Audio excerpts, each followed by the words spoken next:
హైదరాబాద్ లో చినుకు పడితే చాలు వాహనదారులు ట్రాఫిక్ కష్టాలు వారికి తప్పడం లేదు. ఇక హైదరాబాద్ లో భారీ వర్షం కురవడంతో నగరవాసులు మెట్రో రైళ్లను ఆశ్రయిస్తున్నారు. ఒకేసారి అంతా మెట్రో వైపు అడుగులు వేయడంతో మెట్రో స్టేషన్లు జనంతో కిక్కిరిసిపోయాయి.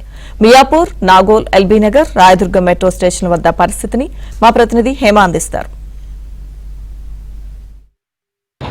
నిన్న మొన్న కురిసినటువంటి వర్షానికి ఒక వైపు రోడ్లన్నీ జలమయమైపోతే మరొక వైపు రోడ్ల మీద ట్రాఫిక్ కూడా పెద్ద ఎత్తున కనిపిస్తుంది. కాసేపటి క్రితం వరకు కూడా మనం చూసాం, మిట్ట మధ్యాహ్నం అవుతున్నా కూడా ఇంకా రోడ్ల మీద అదే విధంగా మనకి ట్రాఫిక్ కనిపిస్తుంది. అయితే హైదరాబాద్ లో ఒకప్పుడు ట్రాఫిక్ అంటే ప్రతి ఒక్కరు రోడ్ల మీదకి రావడానికి భయపడేవాళ్ళు. కానీ ఇప్పుడు ట్రాఫిక్ ఉన్నా సరే ఏదో విధంగా ఆఫీస్కి వెళ్ళాలని ప్రయత్నించే సమయంలో మెట్రోని ఎక్కువగా ఆశ్రయిస్తున్నారు. ప్రజెంట్ మనం రాయదుర్గం మెట్రో స్టేషన్ దగ్గర ఉన్నాము. ఇక్కడ సిచ్యువేషన్ కూడా చూడొచ్చు. ఉదయం నుంచి కూడా పెద్ద ఎత్తున ఇక్కడ రద్దీ కనిపిస్తున్నటువంటి సిచ్యువేషన్. యాక్చువల్లీ మనకి ఎవ్రీడే కూడా రాయదుర్గం కానివ్వండి, మియాపూర్ కానివ్వండి, అమీర్పేట్, ఎల్బీనగర్, నాగోల్ ఈ స్టేషన్స్ దగ్గర మనకి ప్రధానంగా ఎక్కువగా ట్రాఫిక్ కనిపిస్తూ ఉంటుంది. కానీ ఈ రోజు మాత్రం ఎక్కువగా రద్దీ కనిపిస్తుందనే చెప్పుకోవచ్చు. ఎందుకంటే ప్రతి ఒక్కరు కూడా రాయదుర్గం మెట్రో స్టేషన్ అంటేనే ఇక్కడ మనకి ఐటీ కారిడార్ కూడా మనకి ఎక్కువగా దగ్గరగా ఉంటుంది. కాబట్టి ప్రతి ఒక్కరు చుట్టుపక్కల అంటే హైదరాబాద్లో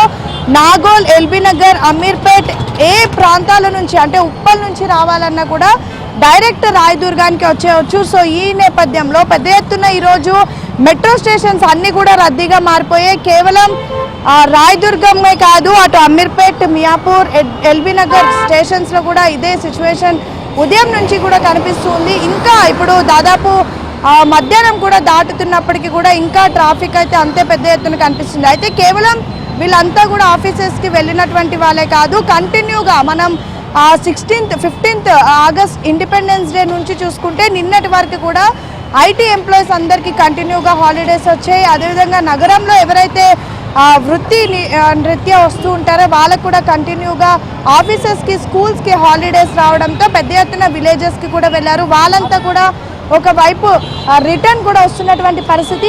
ఈ అన్ని సిచ్యువేషన్స్, ఒకవైపు వర్షం, మరొక వైపు కంటిన్యూ హాలిడేస్ తర్వాత ఆఫీసెస్కి వెళ్ళడం, మరొక వైపు విలేజెస్ నుంచి వస్తున్నటువంటి వారి వల్ల అయితే మెట్రో స్టేషన్స్ అన్నీ రద్దీగా మారిపోయినాయి. ముఖ్యంగా మియాపూర్, అమీర్పేట్, ఎల్బీనగర్, ప్రస్తుతం మనం ఉన్నటువంటి రాయదుర్గం లాంటి ప్రాంతాల్లో అయితే మెట్రో రద్దీగా మారిందనే చెప్పుకోవచ్చు. మొత్తానికైతే మరొక 3-4 రోజుల పాటు కూడా వర్షం కురుస్తుందంటూ వెదర్ డిపార్ట్మెంట్ ఆఫీసర్స్ చెప్తూ ఉన్నారు. ఇక సిచ్యువేషన్ కూడా మరింత దారుణంగా మారబోతుంది. ఎందుకంటే ఈరోజు కొంతమంది హైదరాబాద్కి చేరుకున్నారు, ఇంకా కొంతమంది రేపటి నుంచి కూడా ఆఫీసెస్కి వెళ్తారు. కేవలం ఇదివరకు మనం ఉదయం సాయంత్రమే ఐటీ కారిడార్లో అదేవిధంగా మిగతా ప్రాంతాల్లో ట్రాఫిక్ చూసేవాళ్ళం. ఇప్పుడు మాత్రం వర్షం కారణంగా రోజు మొత్తం కూడా మనకి ట్రాఫిక్ కనిపిస్తున్నటువంటి